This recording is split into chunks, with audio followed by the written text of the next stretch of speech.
Hey everyone, pleasure to have you here on this fine, cool evening.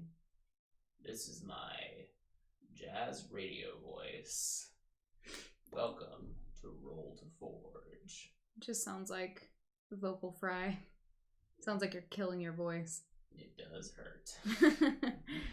As always, my name is Jeremy, and I am joined by the beautiful Grace. And you are joining us for what is now our third session of our co-op style Ironsworn game / campaign / whenever they decide to retire game. Yes. How are you doing today, Grace? Doing pretty well, Jeremy. How are you? I'm doing alright. I always like playing with you. Same. It's one of the relaxing pieces of my evening. Relaxing? Yeah. I'm glad it's relaxing for you. I had to light a stress relief candle. Specifically for this occasion. No, just because I just had a long day, and I mean, now we can unwind and not do real life for a little while, which is nice. Don't break my immersion. Oh, excuse me. This is very real. Ooh, yeah. Transitioning. So, last time we made our characters. I changed my last name, if you're listening to the last one, to sort of epitaph. So my name is now Shadowwise Pendry, and I've given very little thought to what I look like. I'm seeing like raven black hair, chiseled features. What is like some sort of dull gray iron armor. Has a bunch of dents and scratches in it. Has our free wardens company's seal on it, which I don't know what that would necessarily be. Mm-hmm. Yeah, that's kind of what you're looking at. And I wield a pretty hefty golden axe. Cool. Are you buff? I would say I'm wiry. Wiry, does that mean thin? Like thin and well sculpted, like well toned. Okay. Yeah. When I think of wiry, I think of like a stick figure. I'm a stick figure. Like a contour drawing. My character's name is Makari Torgan. And, you know, I had one image in my head, but then I just remembered her name is Makari Torgan. So, to me, Torgan kind of sounds like a Scottish clan name. Ooh. So, the Torgans. My girl is... I don't want her to be pale. I want her to have very, like, weathered skin, even though she's pretty young. She's a hard worker. And she has like auburn, very long, very kind of untamable hair, but she tries to slick it the best she can back into like a braid, a very long singular braid. That's tied with like a strip of leather. She is I'd say like, you know, she's pretty short actually. She's short and she's thick. So she is curvy. Mm-hmm. Muscular build. Mm-hmm. I wouldn't say she's like super thick. Mm-hmm. She basically looks like me. It's me. It's me, but has long hair and darker skin. Yeah, I think I might. I also didn't mention he's dark skinned. He has kind of a very chocolate colored skin tone. What texture is your hair? I think it's oily. I'm not washing it, being caked in like mud over and over again and things like that. So it's very like. Is there shampoo in this world? Is it No. normal to bathe? I mean, in a stream, sure, but we don't know if there's soap. Maybe there's animal. I don't know. I don't know how they Animal make soap? old soap. Animal soap. I don't know how they make old soap. Yeah. I think that you can make it from like seashells and stuff. I think you make it from fat, animal fat. I don't have to reference Dr. Stone again.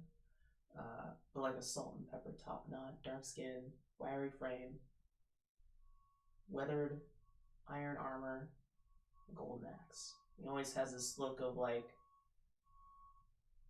He always looks friendly.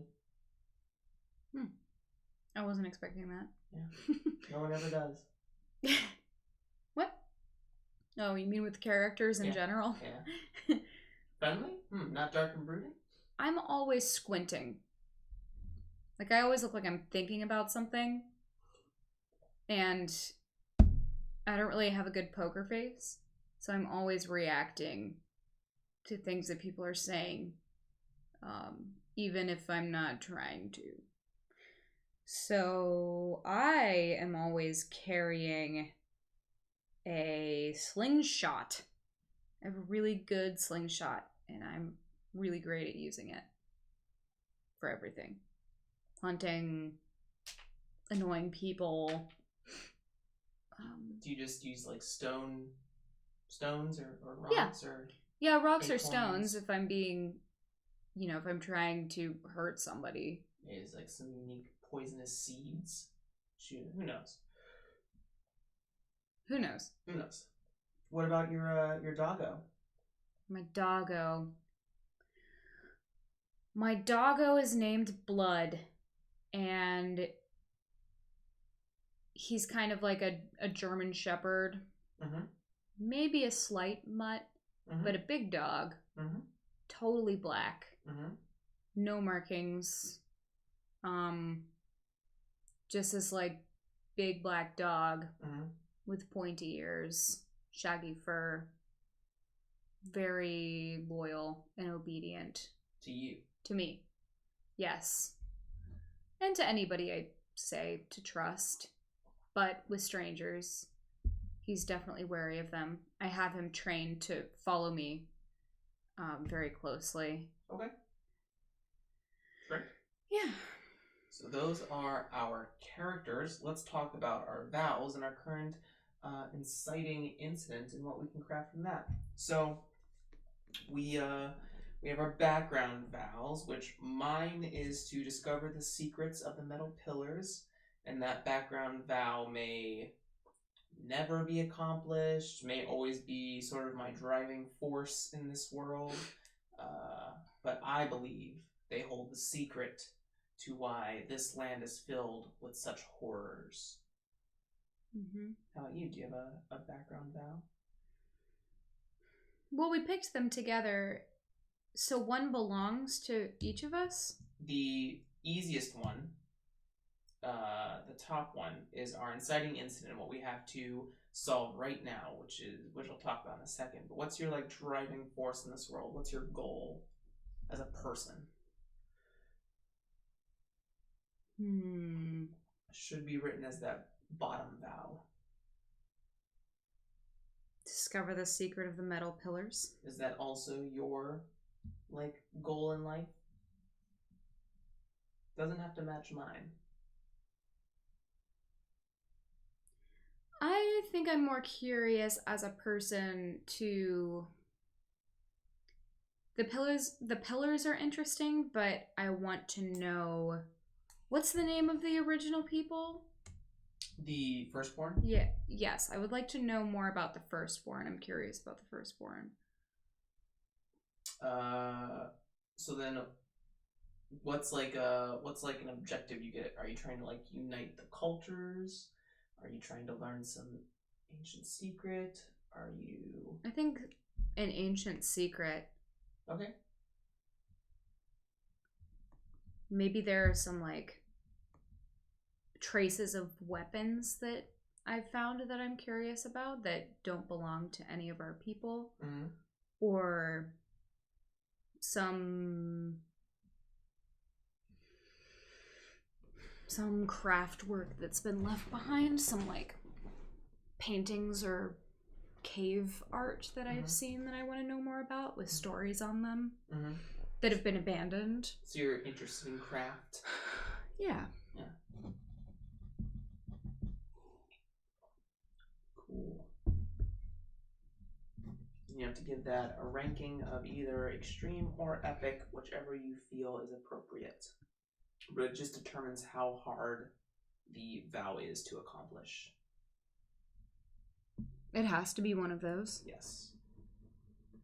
So on our character sheets, in the center of them are a number of boxes, and one of them is for the title of our vow, which in this case for our backgrounds, mine is to discover the secrets of the metal pillars, and then hers is to discover the crafts of this land from those who occupied it before us. And attached to those boxes is a ranking system. And that ranking system is basically 1 to 5, troublesome, dangerous, formidable, extreme, epic. And our background battle, or our driving force as characters, has to be either rank 4 or 5 when we make them.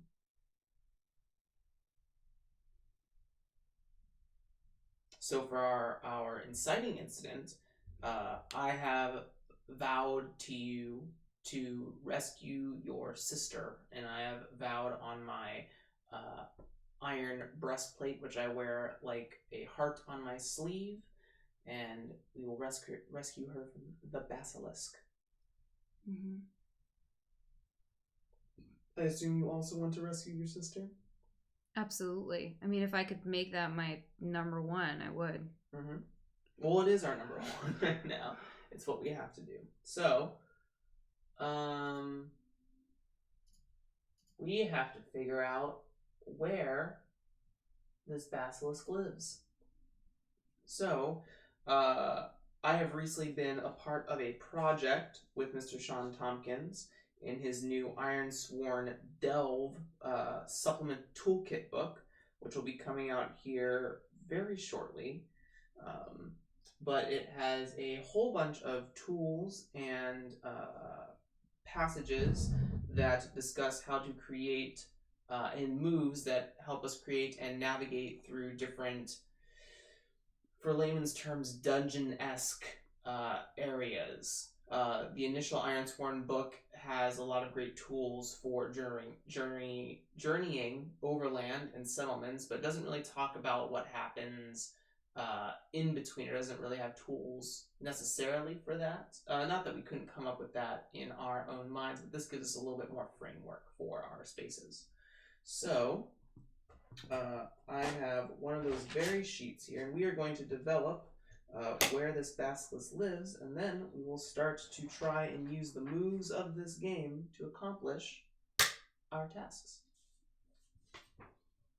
So, Grace, if you would like to roll your 2d10s for me, we can start using this table. So first we are going to determine the theme of the site. 86. 86. So it is a wild theme. And then would you roll again for the domain? 3. 3. A barrow. So our objective is to go and find the basilisk.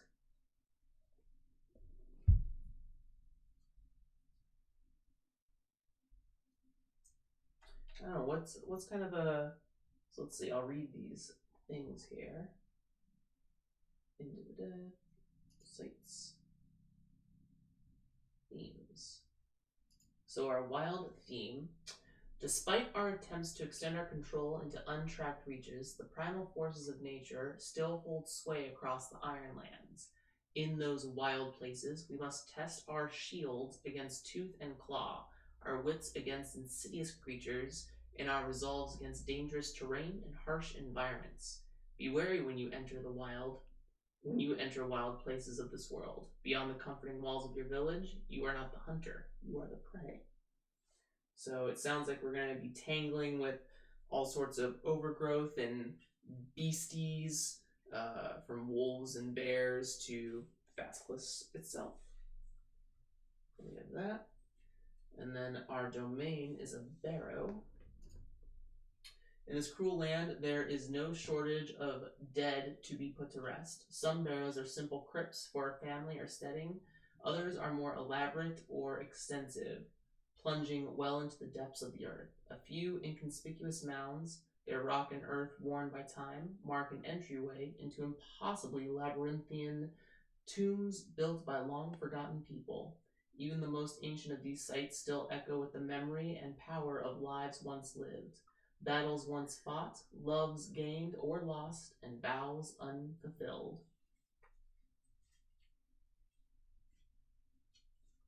So I kind of imagine that we have to go through sort of like this, and our starting location is the ragged coast. So we're along in this area that has a bunch of like coastal caverns. It's very cold here. Um, yeah. So what does that look like for us? So you said it caverns? Yeah, the Ragged Coast is kind of a cavernous coastal area. Not really beachy, but like rocky cliff tops. Imagine like the sort of the islands in Wales lands, Mm-hmm. Welsh lands, Welsh Indian. Yikes. Yeah, I'm seeing a lot of caves along the coast, lots of rocks, lots of big formations and hills. And are we describing what it looks like or where we are right now? So I think that we've narratively retreated from our first encounter. Maybe the basilisk was just outside of a barrow or something like that. We had traveled through a forest. We got a job to take out the basilisk. We were kind of in over our heads, and we lost your sister and a couple other members of the Free Wardens. But we know it takes a while for the basilisk to digest its food. So maybe there's an opportunity to save your sister. So I imagine we've kind of run with our tails between our legs, and I think we're on the outskirts of that very forest or section. Forest? Yeah, so like some sort of like forest that's like up against the coastline. Okay. So you're saying the barrow was in a forest, or oh, okay, so we're not near the sea. We are. I'm saying it's a forest that's grown up to the coastline. Okay. What I was imagining was the barrow was within a cave that was near the sea. Yeah. On the coast. Yeah, I don't think it's that far out from the the entry forest line. Okay. So we're in the forest, getting ready to go back to the cave? Yeah. Okay. Yeah, it looks really lush because we're close to water. Mm-hmm. So this looks like a very ancient forest. Mm-hmm. Really big roots. Still a lot of boulders and rocks. Mm-hmm. I also agree. Yeah. How do you think, how are you feeling after losing your sister? Like, what's kind of your... I imagine this is the scene, like, we literally just ran from the basilisk. I'm kind of... I think I was fighting till the end, and people had to, like, pull me away because I was still clawing at it and trying to get to it so that I could defeat it, but I was bleeding. And everybody else was in great danger, so you and a couple others, I think, had to pull me away, and I was screaming and crying and saying, no, you can't. She's my sister.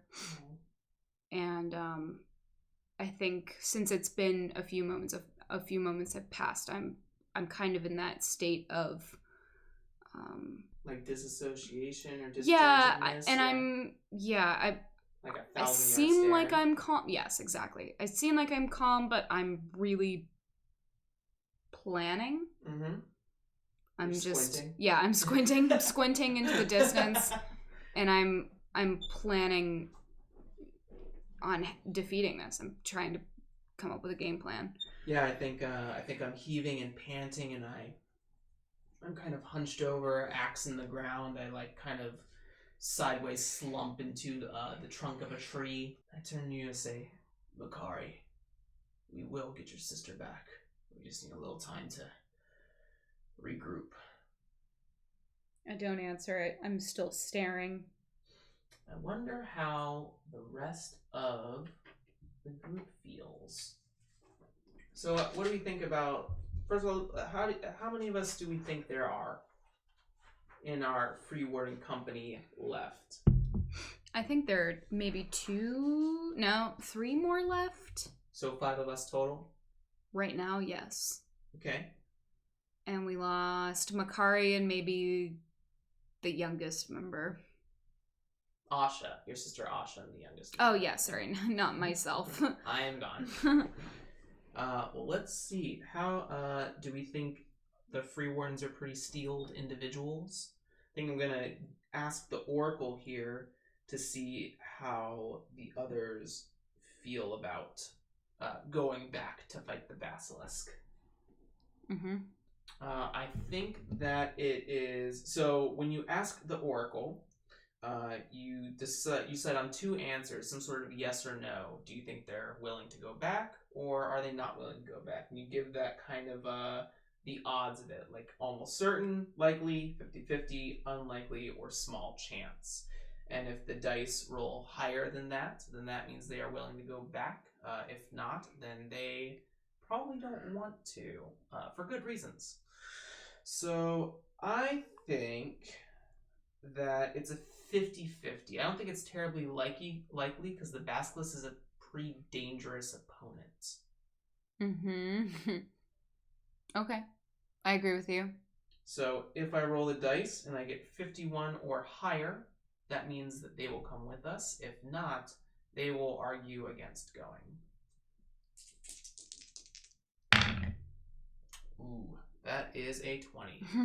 So that means that they do not want to come to us. So I think they hear me say to you, we will go get your sister back. And some of them like exchange glances with each other, and I think one of them comes up and says something to the effect of like that we're kind of out of our depth on this one, and I think they say that we may have to forget saving your sister. No. We can't. We can't forget. And if you guys want to go, you can go. I'm going back there. So this might be an excellent opportunity to use a move. So if you open your move packet that I gave you, there is a move in there, I believe, called Compel. So let's see, that is under not Suffer. Relationship moves. Might be on the first page. Oh. Compel?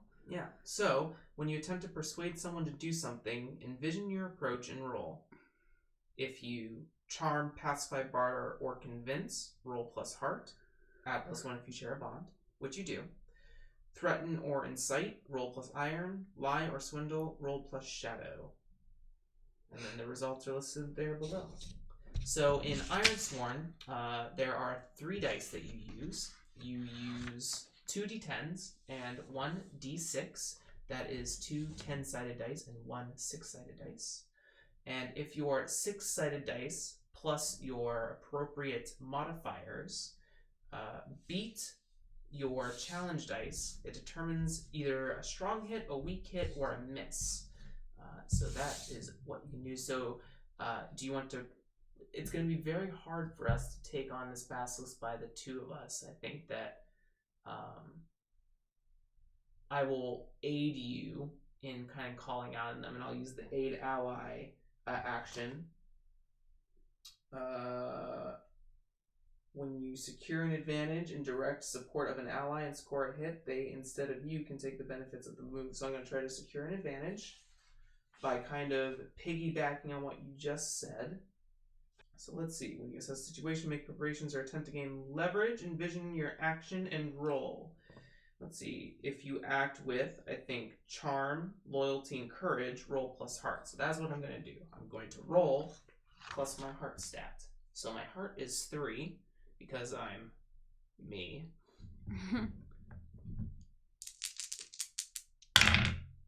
Nice. So I got a 6 plus 3 is 9. And my challenge dice were a 9 and a 4. So that means it's a weak hit, because in Ironsworn, you have to beat the dice, not meet it. So on a weak hit, your advantage is short-lived, take +1 momentum. Instead, I will give that momentum to you. So on your character sheet, on the left-hand side, you can increase your momentum from 2 to 3. You can indicate that with like a little dot or something. So then if you want to use the compel move to try and... Or if that's what you want to do. If you want to try to compel them to help us. You don't have to if you don't want to. Yeah. So I'll use my heart as well, since I'm going to try to convince them. Okay. So it's roll plus heart. Mm-hmm. So I roll everything? Yep, you roll the d6 and the 2 d10s.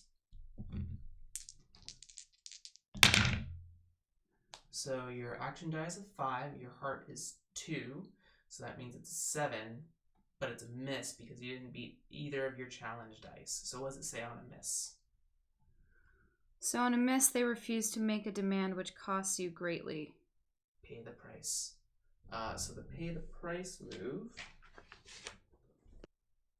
I thought it was in here. Oh, there it is. Pay the price. Fate moves. So, when you suffer the outcome of a move, choose one. Make the most obvious negative income happen. Envision 2 negative outcomes and ask the oracle, or roll on the following table. If you have difficulty interpreting the result, fit the current situation, roll again. So, is there anything obvious that we think would happen here? I think that instead of rolling, it's just that they don't want to help us. I think it's a suicide mission. Yeah.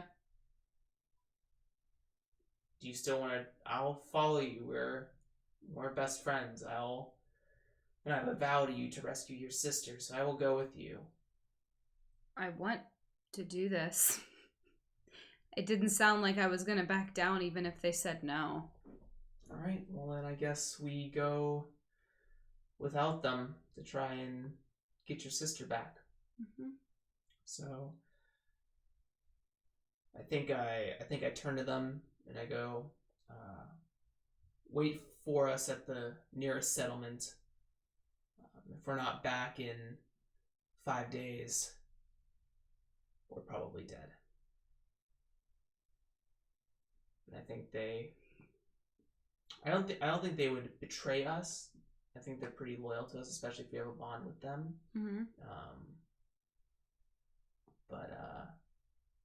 Yeah. Oh, wait. You have a bond with them, which means you get +1, so you did beat one of the die. What does it say on a weak hit? I have a bond with one of the guys. The free warden group altogether. Oh. On a weak hit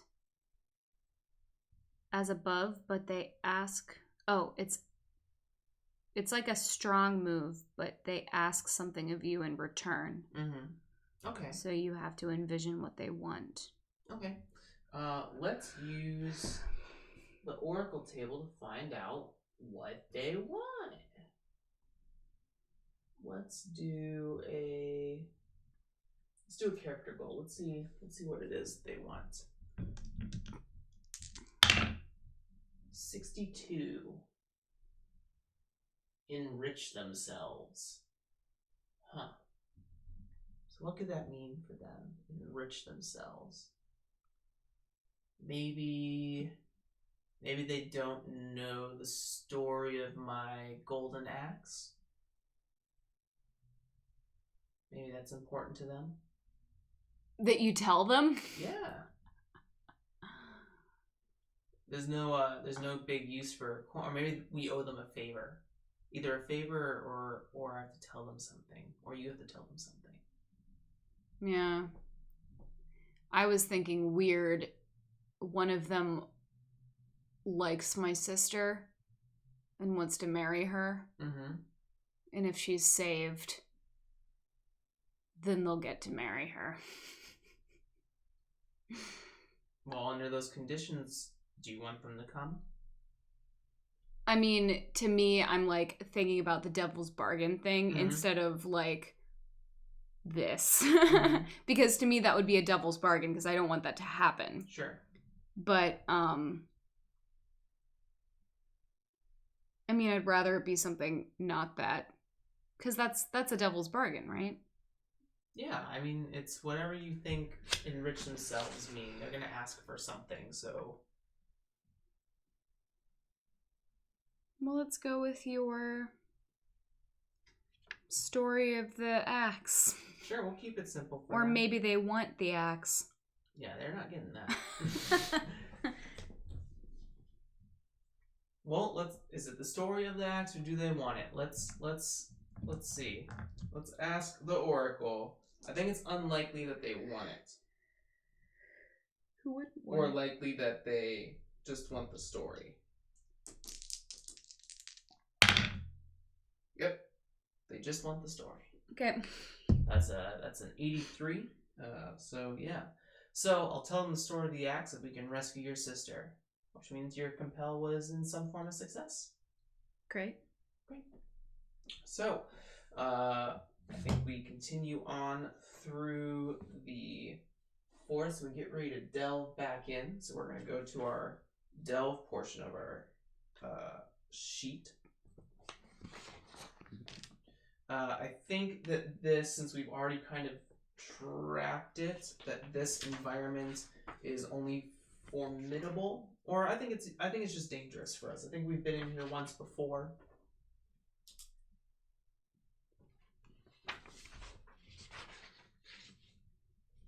So I have these two cards here. One says wild, one says domain. So let's see. Let's look at the first portion of the wild and determine what it is we see. So around this wild barrow, I've named the Basilisk's Lair. We've discovered a site and give it a rating, and now we will delve the depths. When you traverse an area within a perilous site, envision your surroundings, ask the oracle if unsure. Then consider your approach. If you navigate this area with haste, roll plus edge.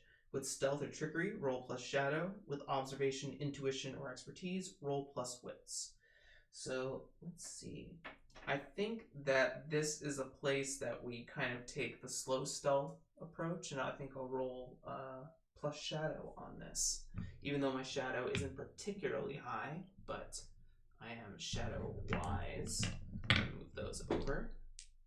Those aren't my dice, those are Grace's dice. Actually, probably wits. I think I'm going to do wits because my wits is 2, and I would like us to not find trouble here. So that is a 2 plus 2, which is 4, and I didn't beat either of my challenge dice. And I rolled a critical, which is not always a good thing in this game.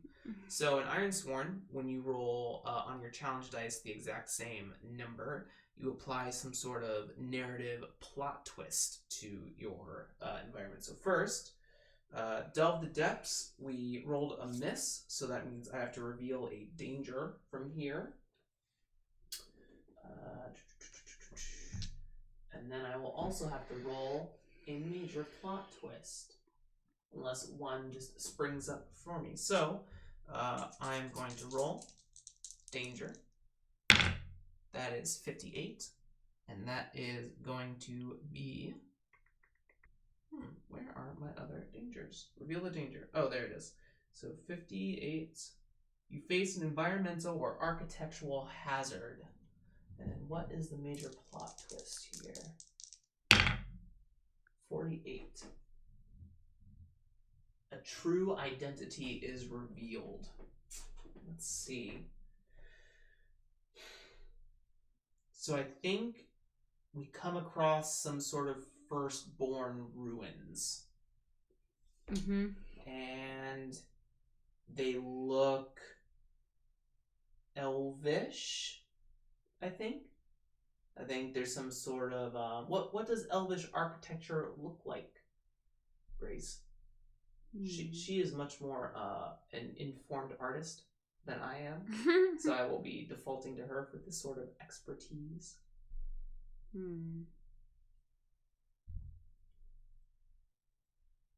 I always think of Middle Eastern architecture as like the most elegant. Mm-hmm. There's lots of tile and pattern. Mm-hmm. Okay. And fountains and things. Okay. So, and lots of arches and curves.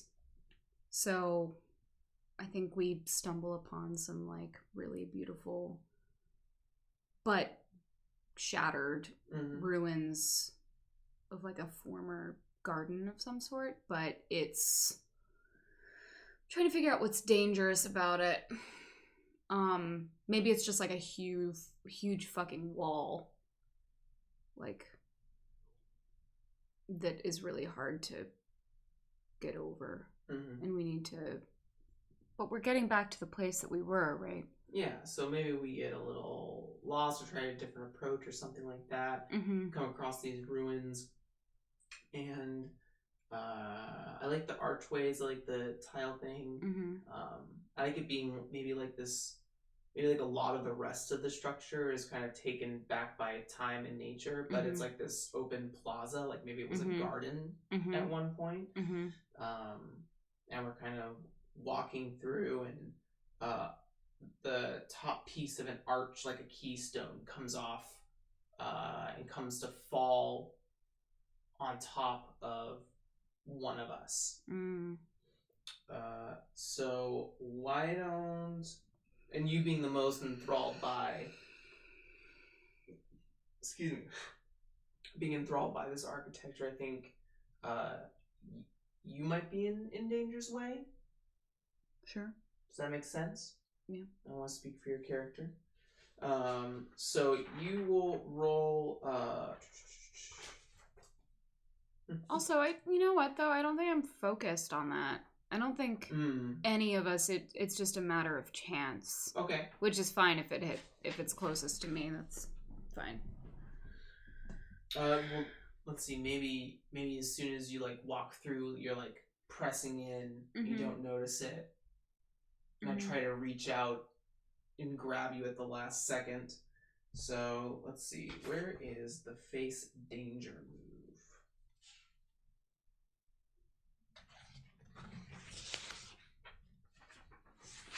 Face danger. When you attempt something risky or react to an intimate threat, envision your action and roll.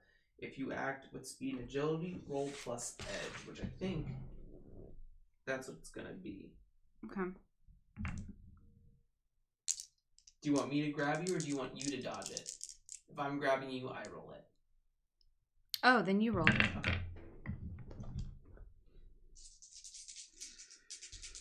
Okay. Plus edge, speed. I want to save your life. So that is going to be a +1, which is 5, and my challenge dice are a 4 and a 7, so that's a weak hit.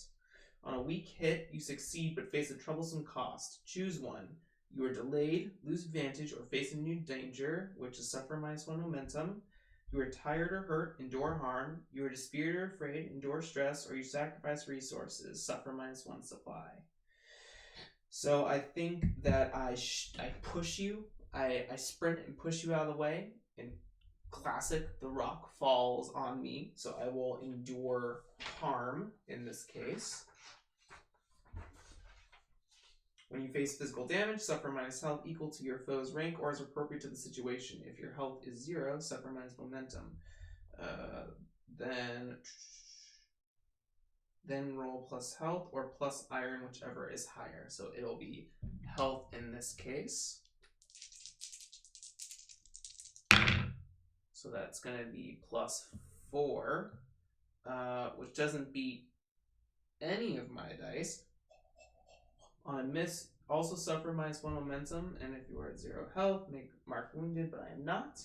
So that means I am at 4 health.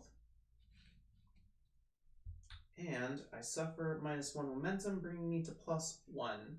So I shove you out of the way, and a bunch of heavy rock falls into my shoulder, and I think I feel something dislocate for a moment, or like kind of pop. And not my swinging arm. Gonna need my swinging arm later, but I think that my shoulder is kind of feeling a little bit of strain. Thank you. You're welcome. Let's continue on. And I kind of like avoid your gaze a little bit because I can tell how upset you are, and kind of like push through. So let's see. We are going to continue delving at the depths. So we revealed the danger, and after that, that's about it. So let's try and delve the depths some more. How about, since you're leading the way, why don't you roll this? That's on the last page. Delve the depths. Do you want to do with haste, with stealth, with observation, intuition? Stealth. Okay. So you'll add your shadow. Whoops. Should I have kept that? You're fine. Bloop. Ooh, 6. So 6 plus your shadow. Which is 3. So 9. So you beat both your dice. That is a strong hit. Okay, so when you roll, you're supposed to beat both of these numbers? Yes. With this plus whatever it is? Yes. Okay. Yes. Okay. I did it. So what does it say? It says you delve deeper. Mm-hmm. Mark progress and find an opportunity. Okay. So progress for a dangerous site is 2 boxes. Where's progress? Here? It's on this sheet. You don't have one. Oh. Yeah, just me. Okay. So this is kind of the first leg of our journey. And then, let's see, find an opportunity. So go to the find opportunity move. When you encounter a helpful situation or feature within a site, roll on the following table. If you are making this move as a result of a strong hit on Delve the Depths, you may pick or envision an opportunity instead of rolling. So you can look through that table or make something up as what would be akin to finding an opportunity. You don't roll? You don't have to if you don't want to. You can pick right from the table since you got a strong hit. You locate an interesting or helpful object? Okay. So what would be a helpful object? A sharp-ass sword. Well, I think we all have swords. Or weapons of some sort. I have a slingshot. I assume you also carry some sort of like dagger with you. But not a sword. Okay, so we find some sort of sword in the forest. Mm-hmm. Maybe it's like an old elven blade. Like we're just coming out of the outskirts of this garden. Yeah. And we find this like... I see something shiny in the dirt. Mm-hmm. Catches my eye real quick. Mm-hmm. And I pull it out and it's an elven sword. I don't think it doesn't look like it's made from iron. It looks like it's made from some other metal or some sort. It's the most beautiful thing I've ever seen. Imagine like this glossy white blade. I'm gonna slit that thing open in one go. Ooh, oh, all right. I got the tinglies. All right, so we press on. We're gonna continue to delve the depths. You're still leading the way as far as I'm concerned. I think you're the most in a hurry to get back to the barrow, or at least the entrance of the barrow. Does that mean we just continue rolling? Yep, we just keep delving the depths. Okay. I have no wits. I'm gonna roll with stealth again. Okay, go for it.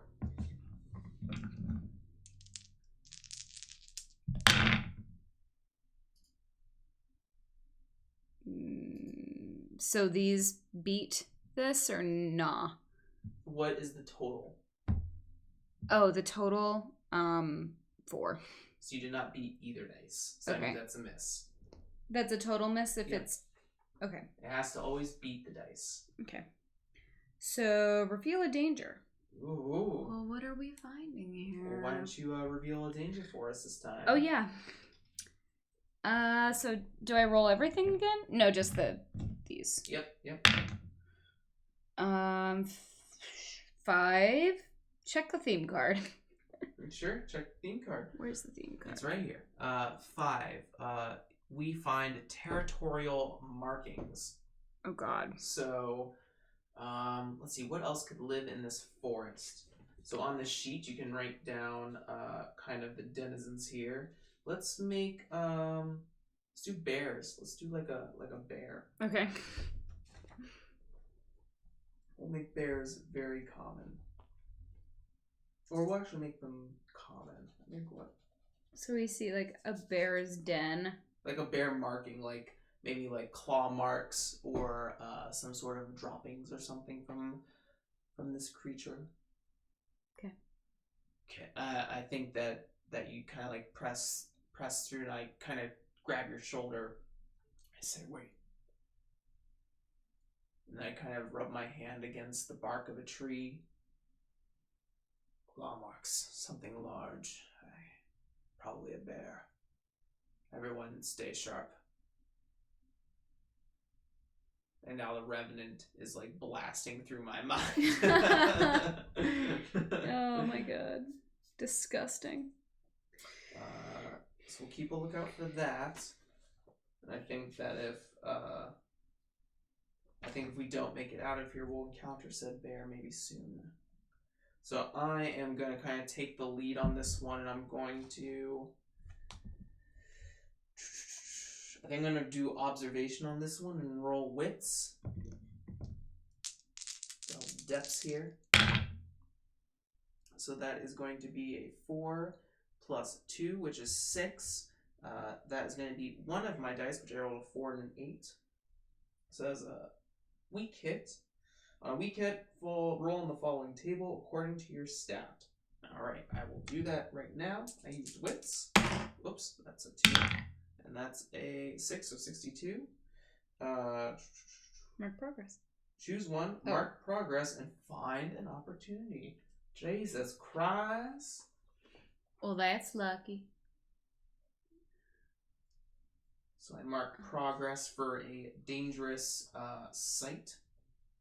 And let me just make sure here. Yeah, dangerous is 2. So I think that we will have to find an opportunity. If it's not strong yet, so I have to roll on it. Find an opportunity roll. That's going to be a straight 90. And that is going to give us locate an interesting or helpful object. I think that we couldn't get into the main entrance of the barrow. I feel like it was locked by some sort of like, now like as this like we've come across this elven garden, and we found this elven weapon. I think this larger forest was at some point maybe like a stronghold or a just something that belonged to the elves, and they moved away from this area for some reason. Mm-hmm. And I think the barrow, this crypt, is an elven crypt, and it has some sort of stone locking mechanism that needs a key. And maybe we came across the basilisk has a different way to get in there, took us by surprise. I think that's what kind of caused that initial scuffle. Mm-hmm. So maybe we find like the keystone or something laying around here. Mm. And we don't remember, so maybe we got into the barrows in another way, like I don't think we've been in the barrows yet. Oh. Yeah, I think we were at the entrance of the barrows. We stumbled across it and then ran into the basilisk. So the basilisk knew how to get out? It has a different way of getting in, like a hole or something. Okay. Heard? Alright, so I think what does it look like? Is it like What, the basilisk? No, or the keystone? The keystone. We don't know that. Wait, what if the key is the sword? Sure. I think that'd be cool. This like ceremonial blade. Yeah. Very nice. Alright, so I think we press on, we mark progress, and I think so on the delve sheets there are different colored boxes, a light gray, a medium gray, and then a black set of boxes, and those kind of like abstractly represent our portions of journey.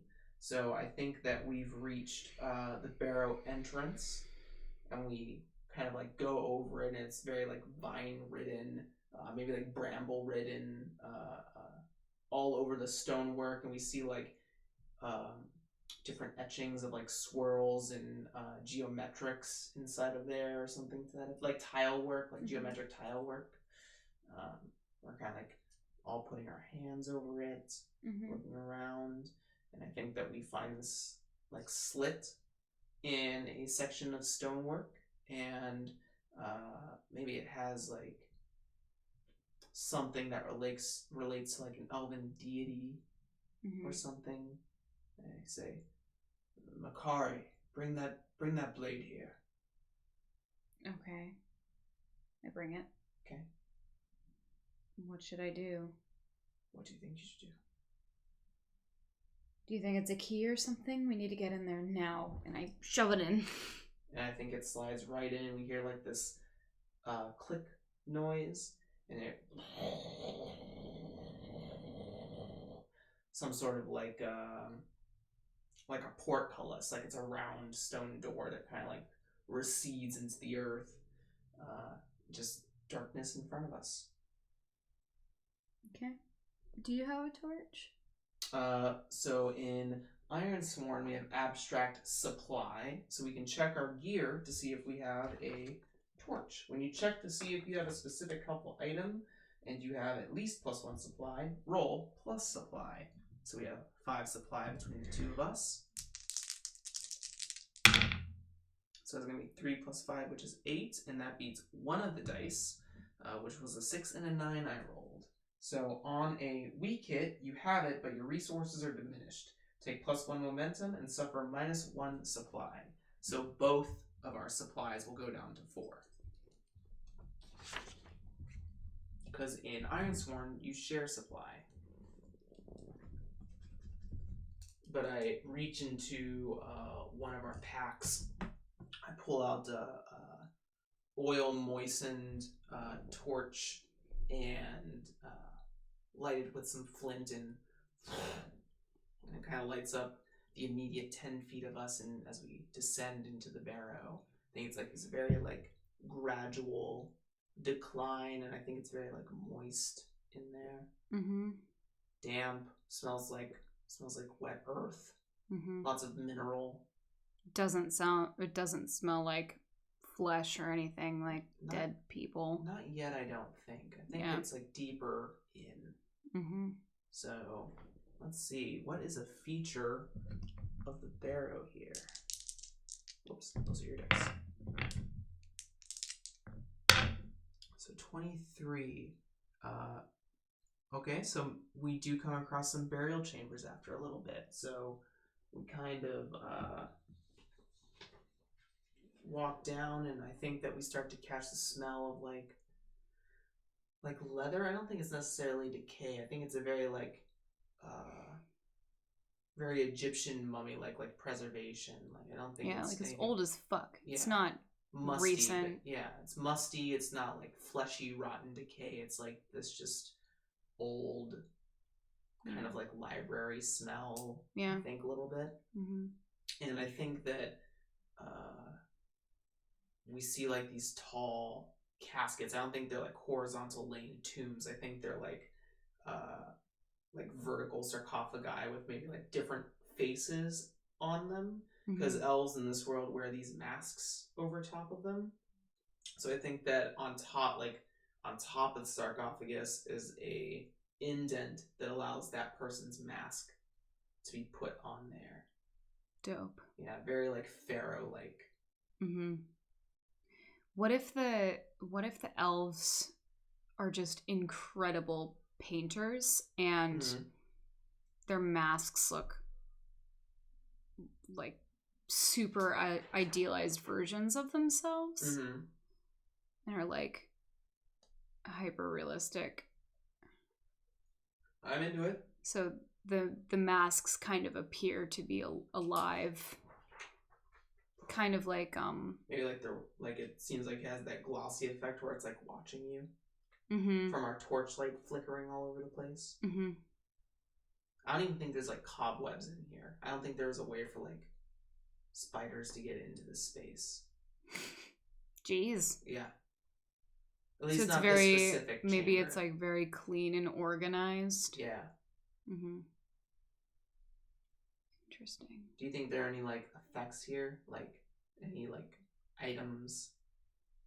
Maybe like loose pottery or something. If they're craftsmen like me, there's like a worn painting or some clay pottery or something like that. Yeah. Since we're kind of going that Egyptian Middle Eastern route, do you think they make offerings to, not offerings, but do you think that they bury jewelry and other items with the dead so that they'll have them in the afterlife? Let's go with yes. Why not? Sure. They're our elves. Just like a ton of jewelry. Maybe some of the other guys that are with us kind of start to wander around and start to pluck at stuff. We should delve depths here and see if we reveal a danger, because I might say that there are traps here. Okay. So I will, let's see, I'm going to delve depths with observation, because we're kind of out of our elements here, and I want to make sure I'm picking up everything that is being spilled. Whew. Okay, 2 plus 2 is 4, and I rolled a 3 and a 7 on the dice, so that's a weak hit. Delve the depths on a weak hit, roll the following table according to your stat, which was wits. And that is going to be 14. On a 14 wits, mark progress and reveal a danger. So let me mark that real quick so I don't forget. And I definitely think it's a trap. Your way is blocked or trapped. So I think that they go to mess with like some jewelry, or maybe someone like touches a mask or something like that, and we hear this from up above us. I think the entrance closed. Oh. Yeah. That's good. It's not. I don't know how we're gonna get out, but that's what I'm saying. Yeah. But I think that's what happens. Yikes. It's raising the stakes. Let's go. Okay. So we're progressing and we're moving on. And let's see what this next area kind of looks like. So we exit these burial I think that I look around at them. You couldn't wait until we were on our way out. I think a bunch of them kind of like look around, and we think one of them is naturally like a pickpocket or a grave robber of some sort. So maybe it's like his thing, just constantly like touching stuff in graves and burial chambers. This is like a zone. Hector. All right. Knock it the fuck off. We have to do this, and you keep getting distracted. That's Hector with a K, everyone. I'm sorry. I can't help myself. Did you just hear the door fucking close? Time is ticking, buddy. It's not the first time that something like this has happened. All right, that's enough, you two. We don't know what's down here. Stay quiet. Keep moving. I can see your visible frustration. So I think we press on. Do you want to delve the depths on this one? Sure.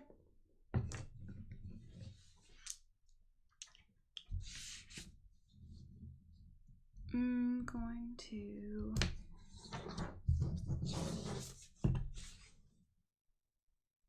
Oh, oops.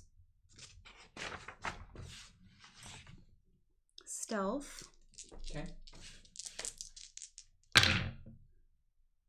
So that's 8. Okay, so it looks like a weak hit. Mm-hmm. Roll on the following table according to your stat. So I did shadow. 41 is mark progress. Yes, Queen. Yes. Yes. Good job, Makari. So, I think that we pass these burial chambers and we come across, let's see a feature here. That is a 100, right? 100. No, 0. Well, there is no 0, so it's gotta be 100. Well, 0. Oh, I know. You transition into a new domain, so maybe this basilisk has tunneled its domain into a different, like, has connected its domain with the barrow of some sort. Ooh, it's getting spicy! Let's find out what that is. So, oracles. Let's go to site nature domain. Would you like to roll this one, Grace? Sure. You're just going to use the 2d10s. 81. 81. So we transition into a stronghold? Okay. Hey, I'll take it. I'll take what the dice give us. Cool. So I think it's more of like... So even though there's an overgrown forest up above us with like ancient elven ruins, and we're in this elven burial ground, I think there's like some sort of chamber or a domain stronghold here. And I think we come across into this, let's see, that's 75. A ladder or stairwell. So there's like a ladder that leads down even deeper past this burial chamber. Mm-hmm. And I think it's like this circular, I think they're very circles. I'm imagining very like circles and tiles now for them, because I said the portcullis earlier and I just saw a well with a ladder in my mind. So I think there's like this metal ladder that goes down deeper into ground. I was like, and I say, well, I look around the chamber and it's probably like this big antechamber. Maybe it has a couple other hallways or something like that, but I think we know that basilisk likes to live deep underground, so, or deep in caverns. There's not really an up here, so I suppose that we'll, to the better of my senses, head down. Asha probably doesn't have much time left. Then we do it. But I think some of the other guys get a little scared. I think they're a little terrified of going even deeper and knowing that our exit is cut off. Mm-hmm. And I think I look back to us and say something to the effect of, you don't have much option. You can run in here by yourselves, or you can come with us. You're either dead in this room or you're dead in the next. I think I'm gonna try to compel them.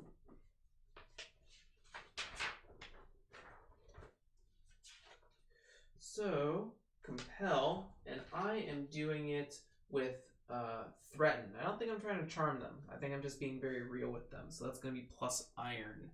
My iron is 2. Oh, not my dice. That was really hard to pick up. Ooh, yikes. That's going to be 3. I don't beat either of my dice. On a miss, they refuse or make a demand which costs you greatly. Pay the price. So... pay the price is a fate move.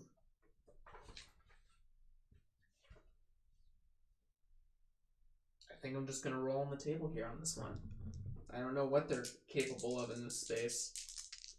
That's me 44. A new danger or foe is revealed. Honestly, I think they turn on us. Yeah. Fucking or one damn of them it. does. Is there any way that I can try to convince them after No. you? Yeah, probably not. That doesn't make sense. Yeah. No, wait, don't do Oh, it. wait. No, I think Hector is our. He's already pissed. Yeah, I think he was the first one who was like, "We're not going in there on the suicide mission." Second time, you've already like caused an issue, and now he goes to the effect of, "Listen, we're in this mess because of you," and points like directly at you, and I kind of like take my stance, like you will not talk to her that way. And I think the other two that are with us are already kind of rattled, and they see this like power divide. Mm. And I just think that Hector is sort of like a sweet talker. Like he's that grave robbing, smooth talking, like charming type fellow. And I think they're a little bit more friendly with him than they are with us. So I think it's a 3v2 in this scenario. Great. But aren't there two people in the basilisk currently? Basilisk? Well, one I think is shredded. I think it's just Asha. One's shredded? I just think it took Asha down. Oh, okay. Yeah. Okay. So I think we have to fight here. I think we have to. You know what? I don't want everyone to die, so I think that I'm gonna challenge him to a duel right here, right now, in this antechamber. Jesus Just Christ. me and him, yeah. So I am going to, let's see, where is it? I think it's called Draw the Circle. If I'm not, yeah, there it is.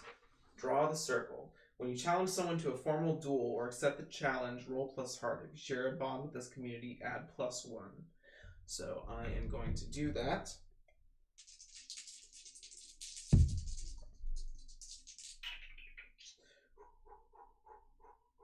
Plus heart.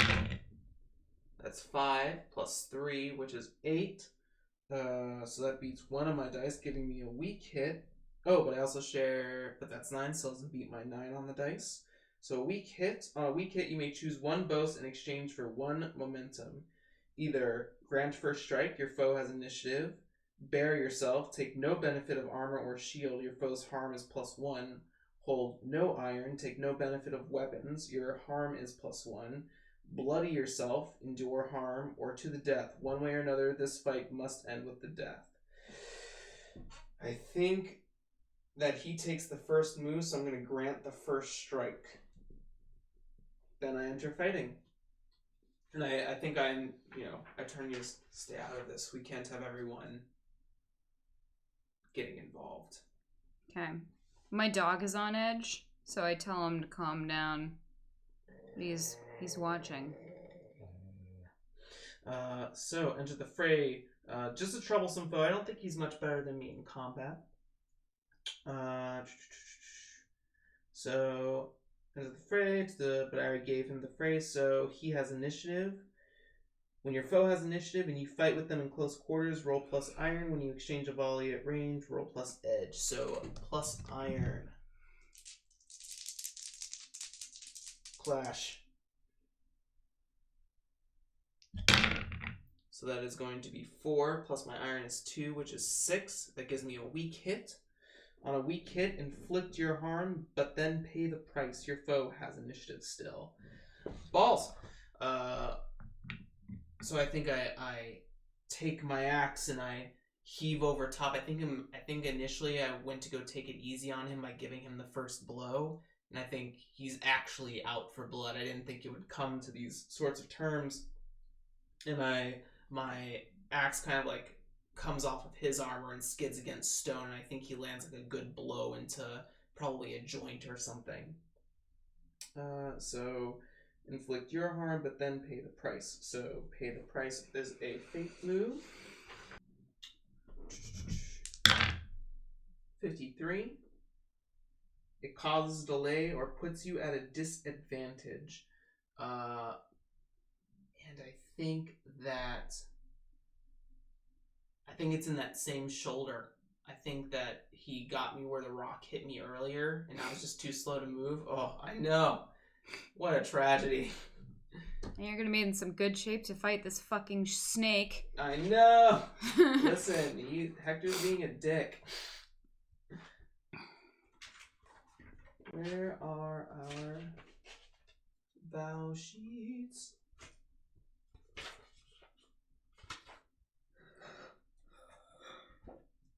I don't know where I put those. Well, I'll just mark it on here then. So, marking harm. That's 3.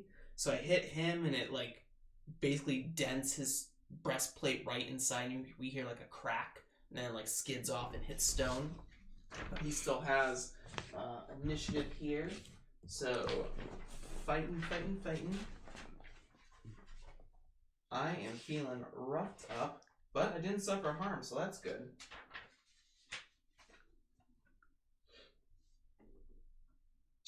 Inflict your harm, pay the price. Foe still has initiative. Once per fight. When you risk it all, you may steal initiative from your... I think that I'm just going to clash with him again. Oh, yikes. That's a 6 and I rolled a 7 and a 10. Oh no, it's a miss. You are outmatched. I must pay the price and he still has initiative. I might have tried to turn the tide. That's a 15. It is not looking good for me. You are separated from something or someone. I think he pushes me down the well. Oh my god. Yeah. I think I miss completely. And he gets around me. And kicks me right in the shoulder. Like keeps going for my weak spot. And I don't really use like a shield or anything. And I think I fall. I think I fall down the well. Whoa. Yikes. You go down there and I stare after you for a second. And then I look up at him. And then I look at the others and I say, come on. And we go down. I don't think they go with you. They're with Hector. Hector is basically winning this fight. Yeah, but I feel like they thought it would end in an amicable draw. Like it didn't seem as serious. Okay. And after seeing him make that move by pushing him down the fucking well, they're like, holy shit, man, what the hell did you just do? It was either me or him. He could have killed me. Let's ask the Oracle. Let's see what the Oracle says. I think you're right. I think it's likely that they expected fair play since we were free wardens and he kind of did us dirty. In fact, why don't you roll this Oracle? So it's likely that they'll say, I think it's likely that they'll be on our side, on your side. So you just have to roll a 26 or greater. If you don't, 57.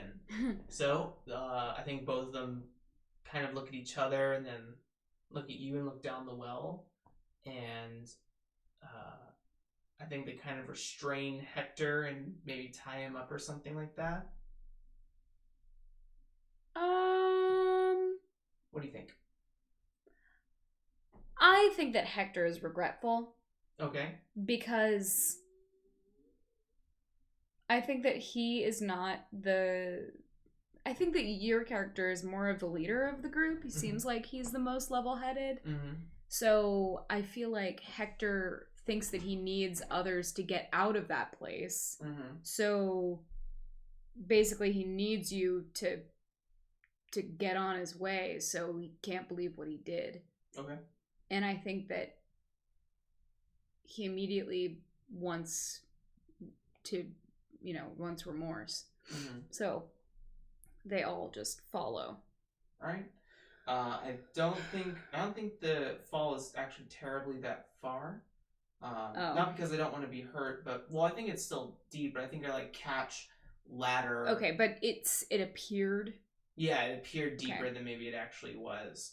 And I think like I kind of stumbled on my way down and like caught a ladder and like maybe a piece of ladder broke off and then I hit the rest of the way. My shoulder is fucked. Absolutely fucked. I'm basically one arming this axe right now. This two-handed golden axe. And I think after a while, after you come down, um, I look at Hector and I look at the rest of them, and the other two kind of like shove Hector up. And Hector looks a little regretful that he played a dirty move, and I think to save face, I not save face, but like desperate desperate times always call for desperate measures. I think anyone would have done what you did in your position. I don't think so. He was being a dick. Makari, now is not the time. Let's go. So, I think we do one more delve of the depths, and if we make progress, I think we can try and find the basilisk.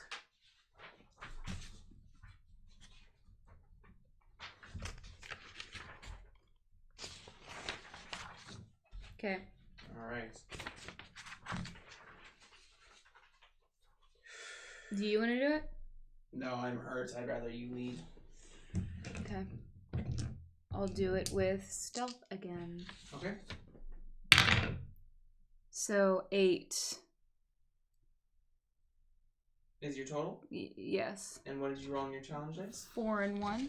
Perfect. So that means it's a strong hit. Wow! You delve deeper, mark progress, and find an opportunity. Perfect. So I will do that on our sheet here. Do I roll or do I pick? Either or. A clue offers insight or direction. Okay. So I think that we find like basilisk shedding. Ooh. Like what are they called? The skin. Like snakes? Yeah, like a fucking like molting. Is that called molting? Yeah, molting. Yeah. Nailed it. So the molting of a basilisk, and probably some like remains. I think you've discovered that we're close. Yeah. So I think that we locate our objective, which is a progress move. When your exploration of a site comes to an end, roll the challenge dice and compare your progress. Momentum is ignored on this roll. On a strong hit, you locate your objective and the situation favors you. Choose one, make another move now, or take +1 momentum. So I think since you did it, you can roll the challenge dice, and our progress is 10. So if our progress beats the challenge dice, we found our objective.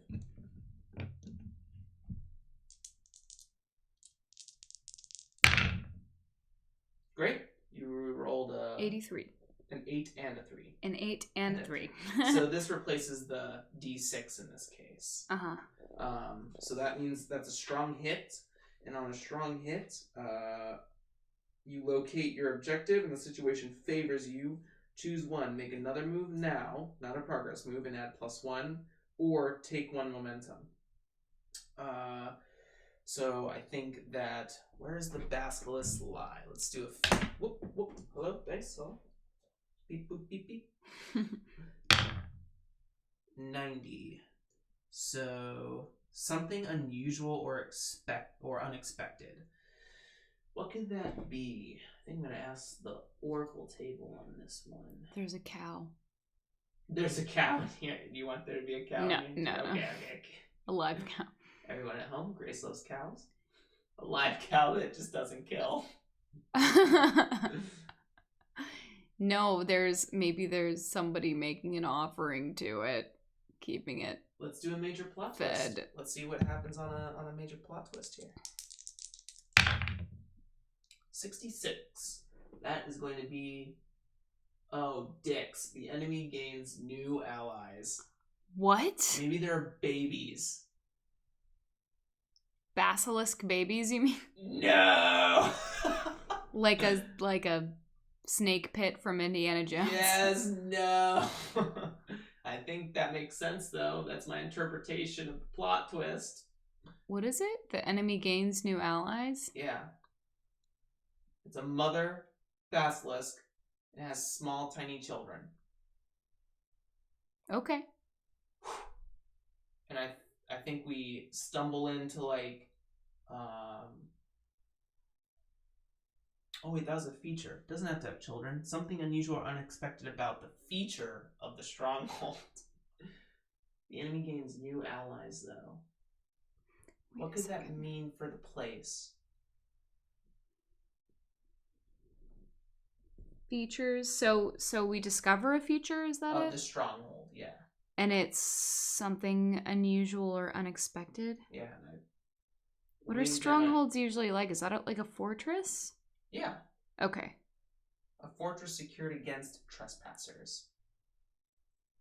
Maybe there's like a gambling ring? Well, maybe it's more traps. Maybe it's like a training room or something for the elves that the basilisk made its home in. And like we see, like some of the traps are triggered, like there's loose ropes or like spears that have like jutted into the walls or something. Right. But maybe as like we fight, or there's a pit. Full of baby snakes. I guess we'll find out. Fell in the pit. I fell in the pit. You fell in the pit. Maybe you got pushed in the snake pit. Maybe next time we will find out. On this Ironsworn, which will soon be titled in some way. What was that? On that Ironsworn? Yeah, I don't know. On this Ironsworn. I don't know how to do intros. I don't know how to do outros. I just hope everyone listens to the middle part. Right. Well, thanks for joining us today. We'll leave off on this cliffhanger of discovering the basilisk in its chamber and find out what has happened to Asha in that time. So join us next time. Again, my name is Jeremy. My name is Grace. And you've been listening to Roll to Forge. Remember, you can forge your own path. Have a great day. Or night. Or morning. Or week. Enjoy your life. Enjoy your entire life. Goodbye.